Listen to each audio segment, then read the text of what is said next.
To the Real Estate Reality Show with EJ Hawkins and Cortez M. Johnson, only on LA Talk Radio.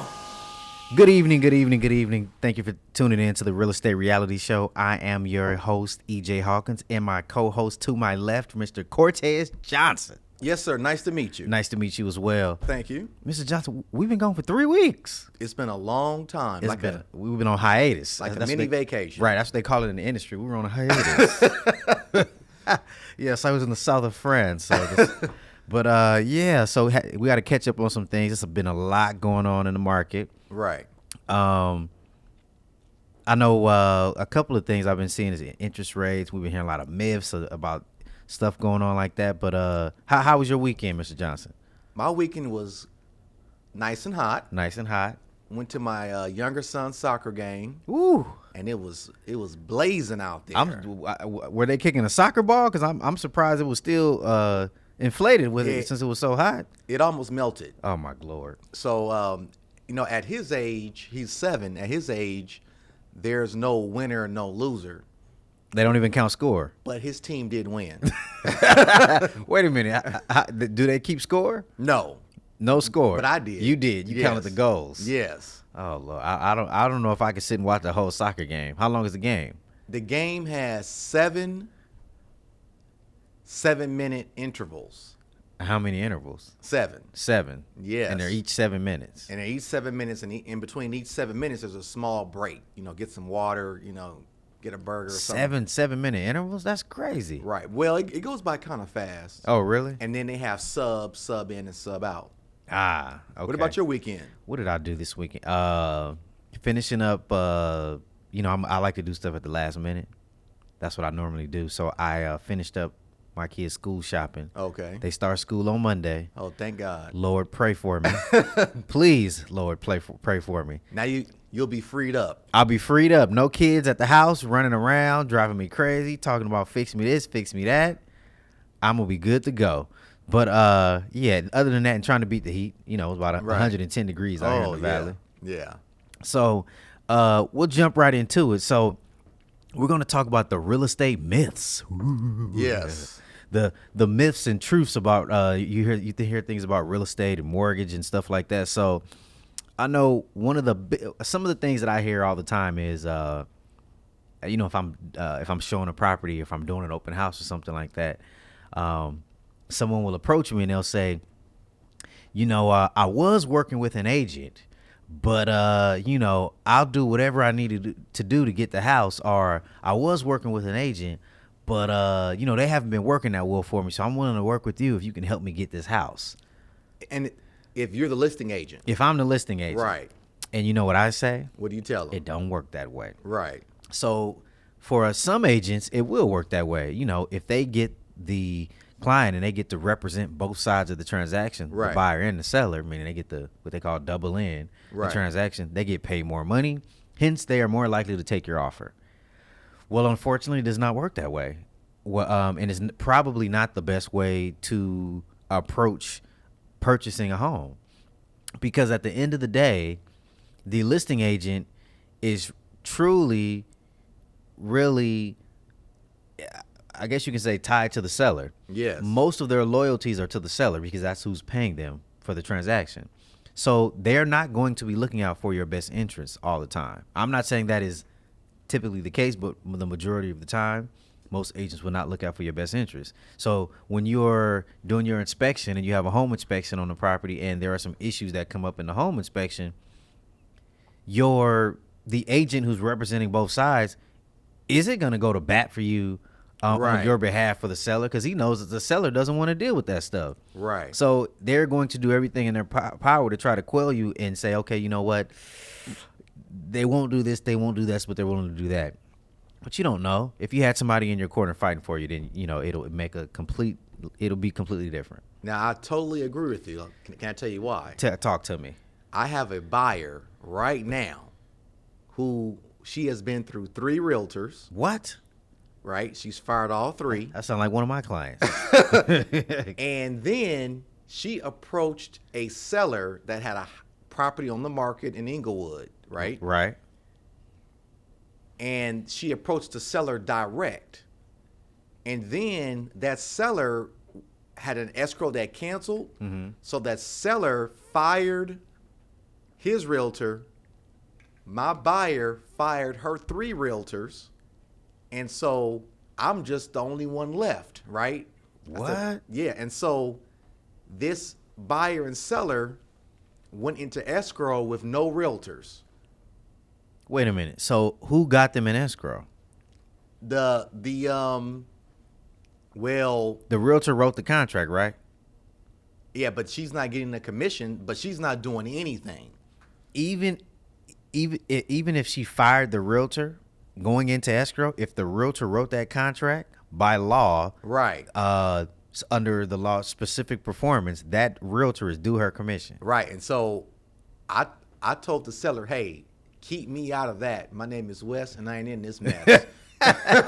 But the thing, if the realtor don't know that, they just gonna pick up their bags and keep walking. Yeah, and then this is a mess because how you mentioned, is this realtor going to fight for you, right? Right. So we had the home inspection. So my client doesn't have a realtor to guide her through that part. Then the termite came up. It's just a mess. So you do need a realtor on your side to fight for you. Definitely. You definitely do. It's pretty interesting because I've had as a matter of fact, we had a transaction like that. I won't say any names. Okay. Okay. But they were trying to purchase some furniture while in escrow. They called you on the phone. Oh, you're right. Right. So, in this particular situation, it actually worked out because normally, if I do end up taking the buyer's offer, at the end of the day, that buyer's offer has to be competitive. Right. But if I do take the buyer's offer, I have a pretty sweet situation where me and my partner, we work hand in hand on everything. So if I have the seller, she'll take the buyer, or if she has the seller, I'll take the buyer. So it works out, and we just battle it out that way. Right. But yeah, it can work out sometimes depending on how you work it. Right. Some of the other things that I'm seeing is that I have seen in the past, maybe not so much now, but I have seen it a few times. As a matter of fact, I just drove by a house on my way here. The guy had a for sale by owner sign that you get from like Home Depot. Okay. And then he had a piece of cardboard that said sold on the cardboard, meaning he sold his house for sale by owner. Okay. Now, since he had a piece of cardboard that said so, that tells you what kind of transaction it was. Okay? That tells you what kind it was. So I hear a lot, can I save money if I sold my home myself? Right. You probably would save some money. The reality is you'd probably lose some money as well. So typically 80% of the properties that sell, within the United States are sold by realtors. Right. The other by, developers and other types of companies, and the small percentage for sale by owners. Right. However, 75% of those for sale by owners, they typically do not get the maximum amount of value they can for their property. It's typically undervalued. Right, because how do they know how much the house is worth? Well, you know what I hear all the time? This is what I hear. I went on Zillow. Oh, boy. Or I went on Trulia.com and it said my house was worth $595,000. Well, the reality is no realtor, no appraiser, right, not even the county assessor uses the values from Zillow and Trulia and those websites. No one. You have to do what is called a comparative market analysis, and there's different ways that you can do that to come to that value. Right. But you are going to shoot yourself in the foot. I don't even go on Zillow. Me neither. Although they do send me good leads sometimes. Shout out to Zillow every now and then. So those are some of the. One of the things that you have to realize is, number one, it's probably not going to be priced correctly. Right. So you're going to be shorting yourself. Number two, you're not, at the end of the day, you can put whatever price you want on a property. But if it is not market it correctly, meaning if you don't have enough exposure on it, then you're not going to attract the right type of buyers. Right, because if it's for sale by owner, who's going to know about it? Exactly. Now, they do have websites that are set up for sale by owners that will post it online. However, they do not have the same attraction and level of exposure that we have as realtors. Exactly. And you're more than likely not going to get qualified clients. Right. Typically, a realtor, if they have a buyer, that buyer is already pre-approved and ready to go and in a position to purchase that property. Whereas if you're doing it yourself, that's typically not the case. The person may drive by, see the house, or see the house online. The first thing they want to do is negotiate with you. Right. Oh, honey, it's a for sale by owner. We should be able to knock the price down. And so instead of $595, we're going to give you $500 for the house. $500? Right. What? Right. And it's probably worth $500, but they're probably not going to take it. So now you got the going back and forth. Probably the biggest thing of all the mistakes that I see people make is that, every year they make all these changes to the real estate contracts that we use. Right. And we have to stay abreast of all those changes. Exactly. Well, if you do not know that, right, and you are conducting a transaction on your own, you're absolutely correct. And you fail to disclose something to the buyer, or fail to, basically it's all in disclosure, disclose something to the buyer, right, buddy, you will find yourself in court, and the judge typically sides with the buyer. Right. Just like how they took out the termite thing. Oh my gosh, the termite thing. Right. Yeah, if you forget to put the termite in there, now you up the creek. Right. Man.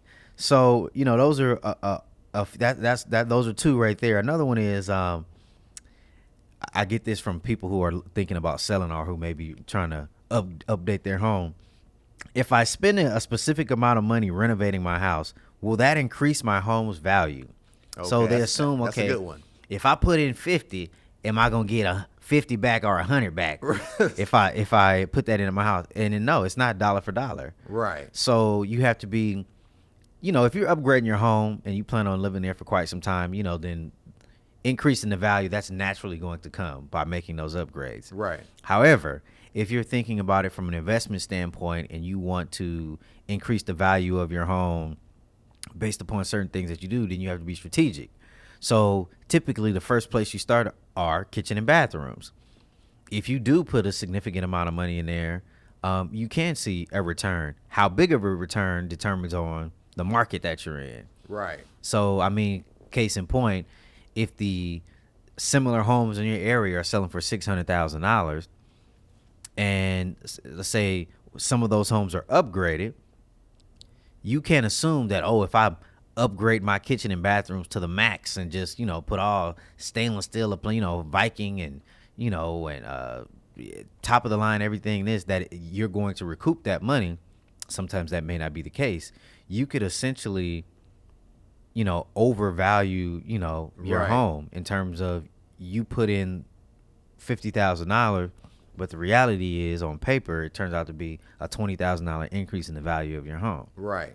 So it doesn't work like that all the time. So tell the sellers what is the value really based on? The value is really based on similar like properties in your area. So what would happen is that you would have a realtor pull comps in the area of properties that may have an upgraded kitchen that are first of all, the home has to be similar to yours. Right. And then you break it down even further. Okay, well, can we see pictures, or can we actually see pictures of the kitchen? And if the kitchens are updated or the bathrooms are updated, then if you can compare those two, then you can kind of get a better value or gauge on what your home is. Most people like to assume, well, my kitchen looks better than theirs. Or right. It doesn't work that way. At the end of the day, the value is determined with, what your price. As a matter of fact, that values don't even buyers determine what the value of your property is. Exactly. Because essentially, whatever buyer is willing to pay for your home is what it's worth. Period. It is what it is. The other thing I get is, this actually came from my dad. This one is crazy. Okay. So I sold one of my dad's houses, right? Okay. And I didn't have a sign in front for specific reasons. I knew why not to put a sign up front, because this was a neighborhood where if I put the sign up front, I might find it in the street cut in half or something, or I might have bullet holes in the sign. Oh, okay. Right? That sounds dangerous. Right. And so I didn't do an open house in that area, but I was willing to let other realtors do so. Okay. You know, I did want to live to see my 35th birthday. So he said to me, why you don't have a sign up in front of my property? I said, Well, your dad said that? yeah, I said, signs don't sell properties. That really and truly, the sign is just additional marketing for myself. Right. To let people know I'm in the house. I'm in the Right. area. Right. And then he said, well, why haven't you done any open houses on my house? I don't have to do the open house on the house to sell it. You know, I can still sell the house without doing an open house. Right. So the reality is, open houses don't sell houses. Correct. Right. Realtors I do. agree. People Right. do. Right. The open house is really and truly, really more exposure for the realtor, but it can be exposure for your home depending on, so for instance, let's say you put a property on the market and because of certain situations, the seller does not have the ability to show the property very regularly. Okay. What would happen is that you'd have to have a large showing schedule to Right. accommodate everybody since you can't show it during the week. So an open house would accommodate that. Right. So in those cases, open house would work. But they're really for us realtors. But for some realtors, they'll get more buyers. Oh yeah, some Right. realtors they'll get tons of unqualified buyers. I get people, they come in an open house and they say, my name is Larry, I live down the street. Me and my wife, we was thinking about buying. We want our payment to be $1,500. Oh my gosh. We I got get about that a lot. We Right. got $1,000 saved up in the bank. We've been Right. saving for a couple years now. Oh, No man. offense to the people who've been saving who got $1,000 in the bank. So, yeah, and a lot of times you get unqualified buyers. They'll come in and be trying to buy the property. The other thing that I get is that I will always hear people say, well, you know, my friend Joyce over here, she's a realtor, and she has my best interest at heart. Or my friend Larry over here, Right. you know, he's a family member, he's a realtor, and they have their best interest. They believe, you assume that person has your best. Sometimes you don't even have to know them. The reality is sometimes that is not the case. Right. Some realtors are out there to make a quick buck, to make $1. Like a used car salesman. Like a used car salesman. They are Right. like a piranha waiting to strike. You want this house? I'll get you an escrow right now. I'll be turning flips to Right. put that person in escrow. But the reality is, it is very imperative, number one, that you meet with your realtor prior to even going out to look at properties. Right. First, to establish a connection. Not only are they interviewing you, but you should be interviewing them. Exactly. Once you can determine that they have your best interests at heart, then you can move forward with them. If you have a realtor who's pushy, who will say anything to get you to buy the property, and based upon the criteria that you've talked about, they're going all out, all around that and all outside that, and they can't give you straight answers to questions that you may have, Right. then they may not have your best interest at heart. Or if they send you, I actually had this happen to a client I'm dealing with now. The realtor would send her to the showings. They'd set up the showing, but send them to the showings by themselves. They wouldn't show up. Right. So yeah, girl, I set this showing up for you. Be there at 2:00. You're gonna meet the realtor Tammy and her client there at 2:00. But the realtor wouldn't be there. Right. You know, I had a realtor where some realtors don't listen to the client. Oh, that happens all the time. They just don't listen. And I've been in situations where the realtors got fired because they just don't listen to the client. Man, do not hesitate to fire your realtor. Fire them suckers in a hot second. I mean, you got to fire them. It's like a job, you know? They got to learn. So you're going to learn today. Yes. So the next thing I always hear is, I get this when I'm listing property sometimes. They'll say, well, you know, you don't live in my area. And John over here, they live in the area, so he knows how to sell my home best. Not necessarily the case. John may know the area, but at the end of the day, I mean, the same information that one realtor is privileged to, so can I. Right. Secondly, people who live in the area aren't necessarily the people who buy the home in that area. Exactly. For instance, if I live in Newport Beach in a particular area, let's say I'm renting, I more than likely probably can't afford to buy in that area. So I'm not going to, because I can't afford it. Most people who buy in areas, they are buying into an area that they don't live in already. So, it's very rare. It happens, but it's very rare that happens. So what happens, sometimes it is good to have a realtor who may not be from the area, because they may be able to attract buyers, and buyers that they may have in their database that may be looking to buy in that area who don't live there currently. Correct. Exactly. I agree. So that's one. This is probably the biggest one right here. I get this one all the time. Do I get a better deal if I buy a foreclosure property? Oh my God, that's a good one. EJ, I want a foreclosure property. Okay, my friend Tamika said that if I bought this foreclosure property, I'm gonna get a good deal because I heard the bank sells them for real low. And you want to know the answer to that question. And the reason why I know the answer to this question is because I've sold these types of properties in the past before. And the reality is you do not get a better deal. Now, back in the day, I'm assuming, I've been in the business for 13 years, but, it hasn't been that long. So back in the day, probably, you probably could buy a foreclosure property and banks probably sold them at a reduced rate so they can get them off the books. Right. Well, they've smartened up quite a bit now. Yes, they have. They realize that they can get market value for their property. So if the house next door is $450 and their property is similar to that one, right, we're selling it for $450,000. Especially a Fannie Mae foreclosure. Oh man, Fannie Mae and Freddie Mac and Sally Mae and whoever it is, they all want every single dollar. Market value. They want market value. Now what happens is that they do reduce the price based upon whatever repairs are needed to the property. So if if the property is a total trash heap, then, they take that into account and the property is priced accordingly. But still, it's still a market value property. You're not getting any huge discount. Right. Because you're going to pay market value for it. Then you're going to go in there and put money into the property to make those repairs.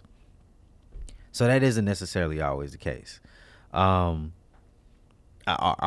I hear, if I buy a foreclosure or a HUD property, is there a special list? Are those on my God. Can you get the foreclosure list or something like that for me, EJ? I run with those clients. I run away.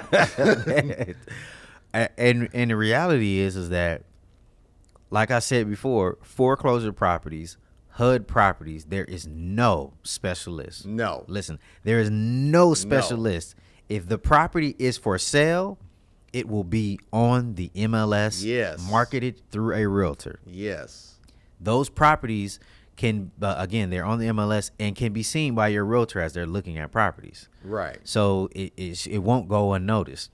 The only list that there is, this phantom list that everybody talks about for foreclosures, there are foreclosure properties. There is a list of foreclosure properties, but those properties are in the process of foreclosure. Right. They haven't been foreclosed on yet. Exactly. Once the bank forecloses on the property and they take the property back as their asset in their possession, then they put the property back on the market through a realtor for sale. Whereas the properties that have not went through that process yet and they're still going through you won't see them. So there is a phantom list of those properties. Right. And I do have that list. Oh, can I see it? Yeah, I got that one. Okay. So, those are a lot of the myths that you hear.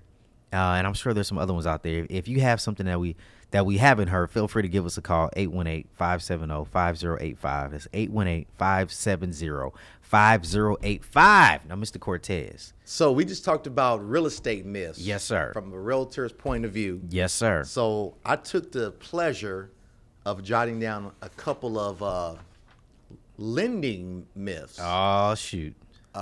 For getting your mortgage loan, getting your home loan, getting pre-approved. Right. From the lender point of view. Okay. So my first truth and myth on the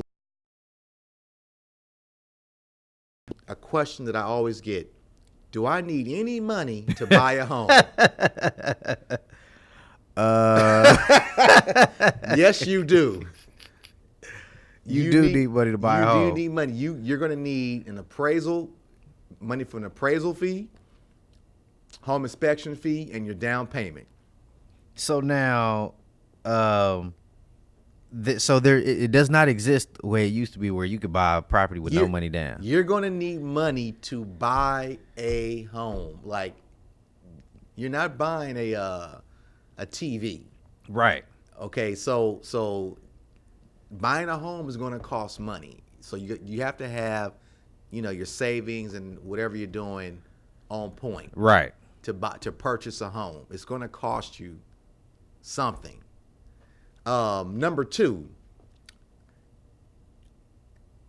can the appraisal fee be paid through the transaction? The answer is no. Right. That fee has to be paid at the time the appraisal is ordered, Yes. right? Appraisers want to get paid regardless if the deal closes or not. And they want to get paid immediately. Immediately. So back in the good old days in 2007, we included that appraisal fee in the deal. Right. Right. But now, No more. no more. You must pay up front. So like some of the big banks will take your appraisal fee from day one, and it's included in the upfront fees Really? from your credit card. Yes. So now, let me ask you this. So now, you guys also do not have a relationship with the appraisers like it was before also. No, I cannot call. What's kind of funny? Some people still think that the current lending atmosphere is the same as back in 2007. Right. So people ask me, oh, can I use my appraiser? Can I use this appraiser? Can we pick the appraiser? The answer is no. You can't you can't pick the appraiser. No, I don't even know the appraiser. Right. Because, see, all of the banks and lenders have a appraisal management company where it's just a random, 10 appraisers and who lives close to that property. Right. And they send that person out. Now, that was done for the reason of preventing the whole appraisers pushing the values or Right. deflating the values and all that stuff, right? Exactly. So when the appraiser goes out, I don't know who's going out. I have no contact with the appraiser. Now, what's the average cost of an appraisal? $475. And that's for a single family. For a single family. So a duplex might be $575, and triplex and fourplex is higher. Right. So number 3 on my list for truth and myths about lending. This is a good one. When you go to any lender to purchase a home, whether it's a big bank, credit union, myself, most lenders go by Fannie Mae and Freddie Mac guidelines. Okay. So we are going to qualify you on the amount of, like on your tax returns. Mm-hmm. If you made $100,000 and your adjusted gross income is $100,000 and you didn't have any write-offs, we're going to approve you on that number, right? On your tax returns. So I recently got a new client where the husband and wife, their tax returns, one said negative $4,000, negative with the minus sign with a next minus to sign there, just the gross income negative 4,000. Right. And this couple, they file separately. So that was the husband. Then the wife's taxes said negative $20,000. I'm like, wow. I'm like, how are you guys? So some people are going to these tax professionals and and they're writing off everything, meaning they're not paying taxes. That is such a red flag to the IRS. It's not even funny. Let me tell you. So if you think that, like, on one end, people want to save money, they don't want to pay taxes, but when you're buying a home, that's going to hurt you. Right. Okay. So now this is another number 4, truth and myths about lending. In order to get approved for a home, let's just say $300,000 or higher, your income must be suffice. What does that mean? At $300,000, which homes everywhere in, Los Angeles County, Right. most homes are $300,000 Plus. plus, right? So that amount equates to about $2,000, well, like $1,900 a month. So you can't expect to have an income of $30,000 or even $40,000 or even, now this is if you don't have any debts, car payment, Right. Student loans, credit cards, but your income must be high enough to support the monthly payment on $300,000, which is almost $2,000 a month. So you can't make $40,000 and have an Escalade payment. No, No, that's gonna blow you right out of the water. no Escalade. I'm gonna tell you, like now, what I'm starting to see is that, in order to afford a home in LA, in Los Angeles, your income has to be, 60, 70, 80,000 or higher. Right. For it to be affordable for you. You have to qualify. Wow. Because most people have a car payment. Like I met a new client recently. She has 2 car payments on her credit report. Right. I said, you have 2 cars? Oh, those are my son's cars. I said, that's gonna hurt. That's gonna hurt you. And she just got the cars less than 12 months ago. Wow. So I can't go through a loophole to get them omitted. Right. So we have to count those 2 car payments. So income is very, very important on buying a home, period. Right. You can't expect to, now a solution may be to add a co-borrower. Okay. And you said, and then the co-borrower could pick up the slack and they could show that they make the payments. Right. Got it. Right. So number 5. Now this is a good one. The bank lender, loan officer like Cortez. Yes, sir. We do not have control over the mortgage rates. You lying. Man, let me tell you this. If I knew what the rates would do, I Right. would not be in real estate. I'll be a stockbroker. Right. I wouldn't even do this. I'll be in Wall Street making the big bucks. Right. Right? So we don't know what the mortgage rates are going to be. They can change by the minute, by the hour, daily. The mortgage rates change often. So with that being said, kind of a segue into the next thing. So with what's been going on in the stock market, Right. I'll probably say over the past week and a half. Exactly.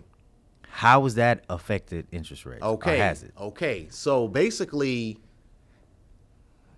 the last time I checked, the stock market went up on Friday, but before that, when it was going down, it went down. I think it was an average of about 500, a little bit over 500 points that it had went down. Right. And at the largest, it was over 1,000. Yeah, it was 1,100. Yeah, for like a couple hours, and then it shot back up. It was 11. I was watching one of those CSNBC or one of those shows. Right. It said 1,100, right? So what happened during that time when the stock market went down? Right.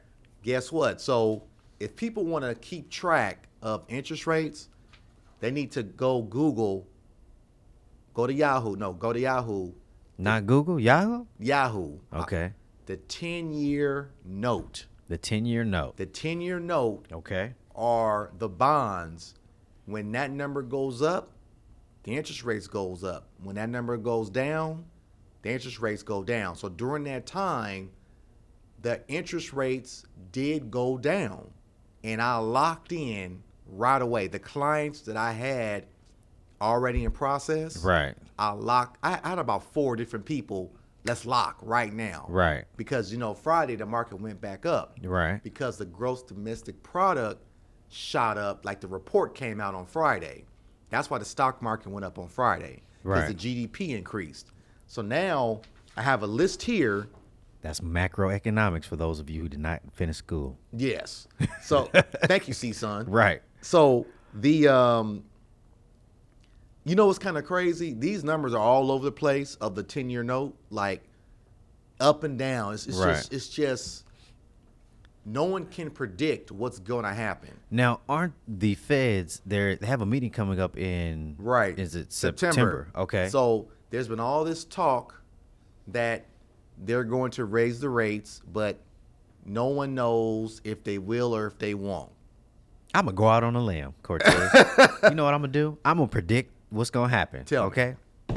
I need to get paid for this, too. The rates will not go up. Right. Okay? The rates aren't going up. I don't know why. I'm just telling you, that's my opinion.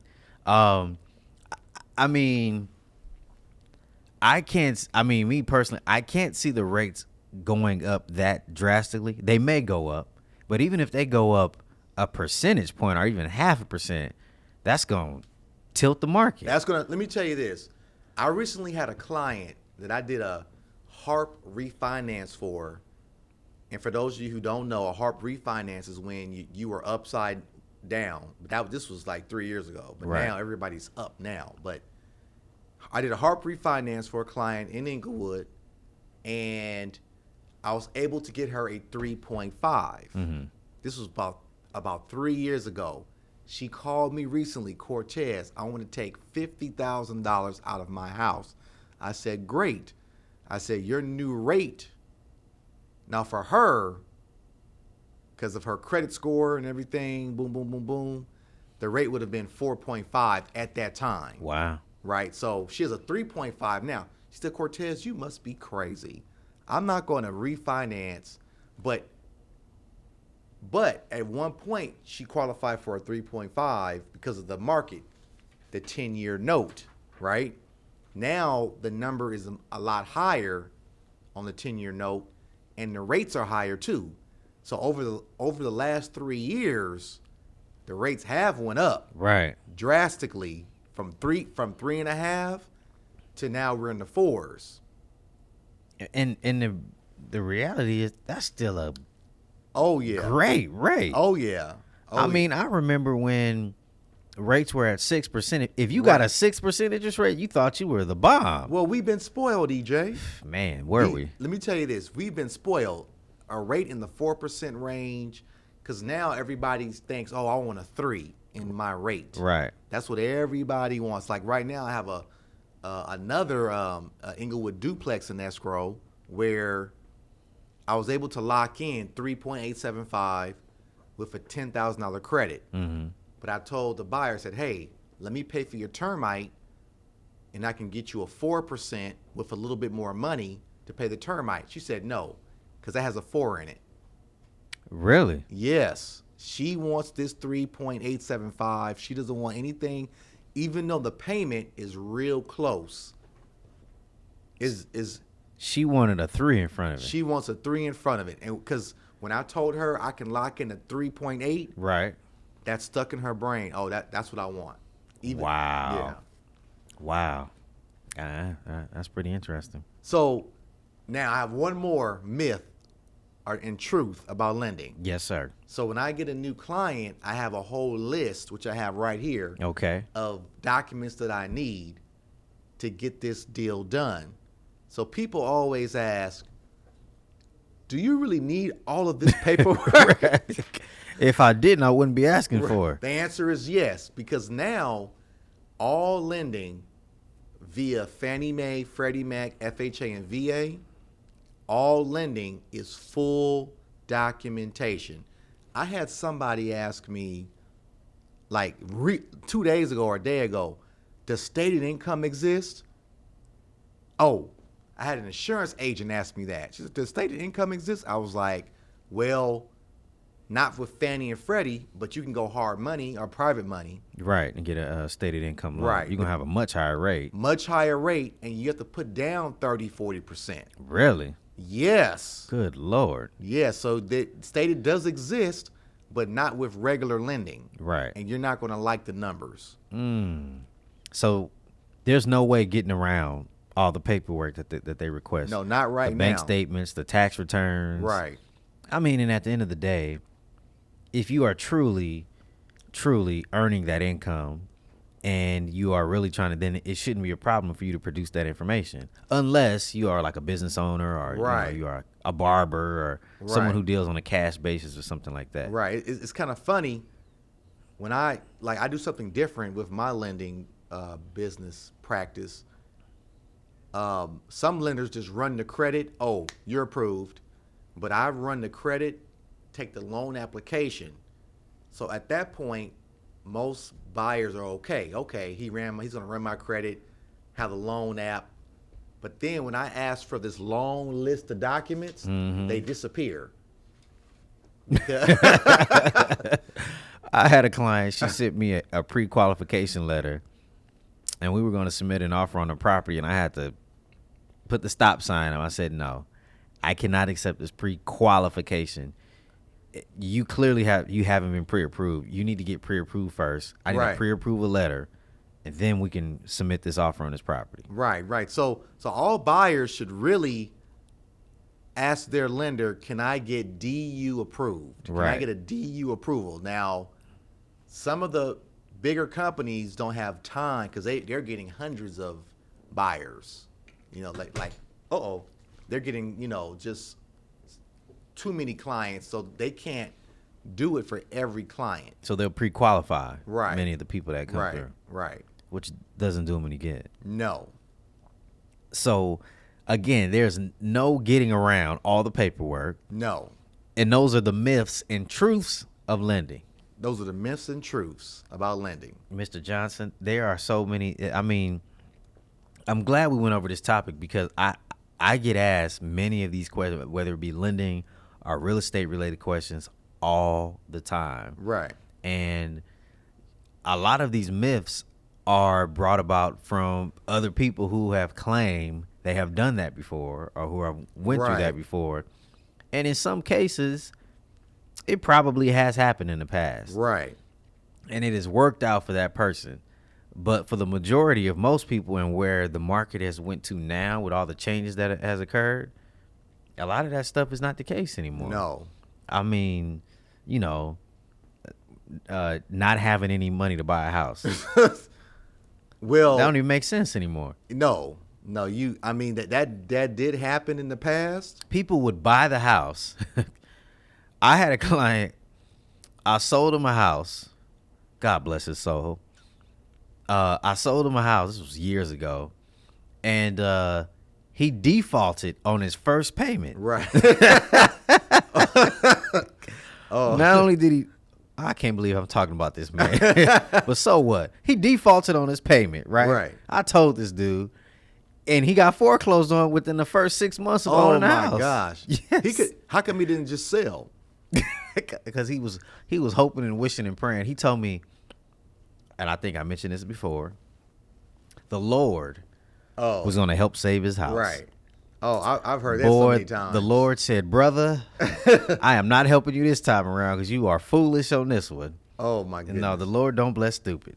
So good things come to those who wait.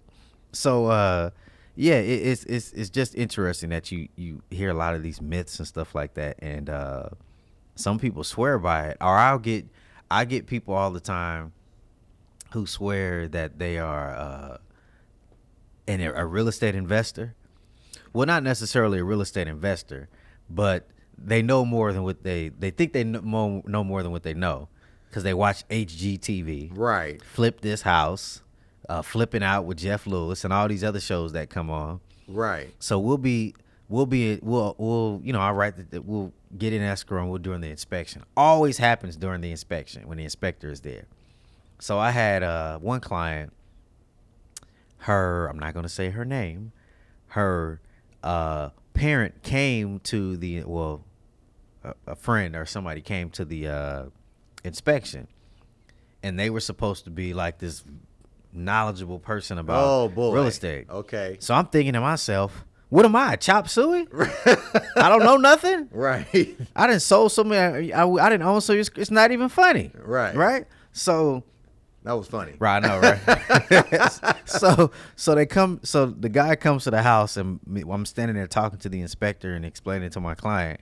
And the guy walks up and says, he hadn't even been in the house yet, right? So he looked at the house and he said, "Yeah, I'm kind of concerned about that foundation there with the post and piers. I'm wondering why the city hasn't came out and do the inspection. Oh my When's God. the city coming out to do the inspection?" And so the inspector said, well, sir, have you been underneath the house? No, I haven't. Well, how do you know there's something wrong with the post and piers? I'm just saying. Well, isn't the city supposed to come out and do an inspection? No, they do not come out and do an inspection. The only way the city would come out and inspect the property is unless you are doing work to the property, meaning you are changing something structurally, right? Whether it be like a roof, electrical, plumbing, or something. They'll come out and inspect it, and you got to get a permit and then sign off on it, right?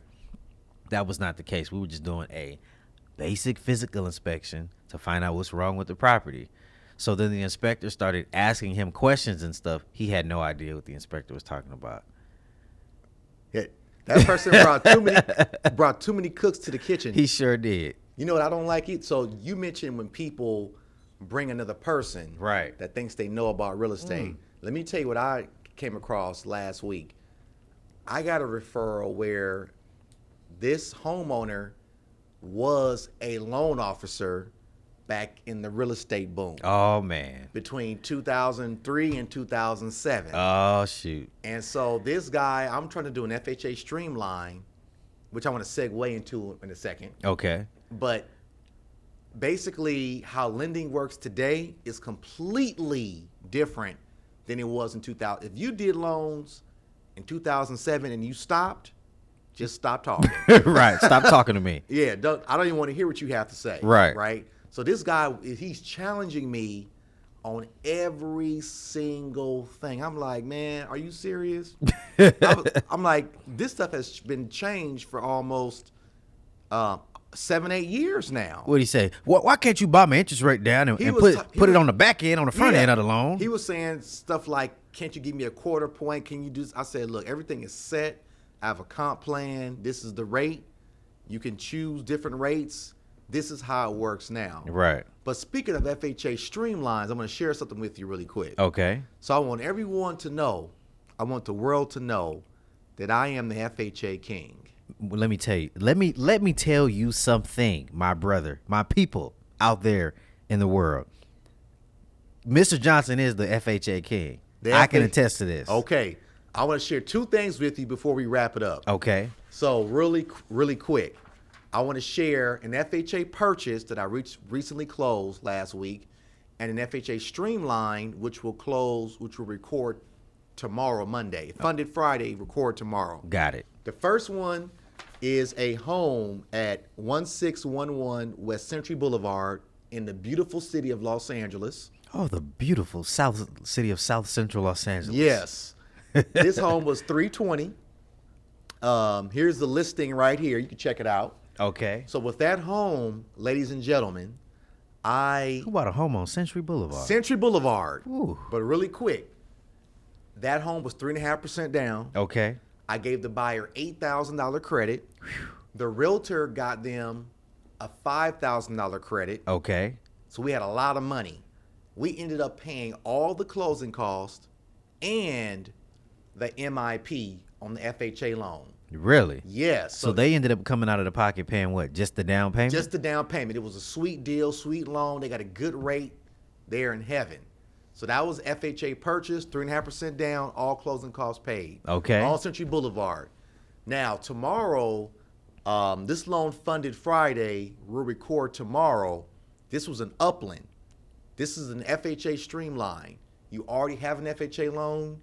You want to refinance it, right? It's called FHA streamline. Okay. So long story short, this loan amount was $355. I lowered the rate from 4.2 to 4%. Now the rate depends on your credit score. Right. So you have an 800 score or a 600 score, that's going to determine the rate. Right. So this person got a 4.0 rate.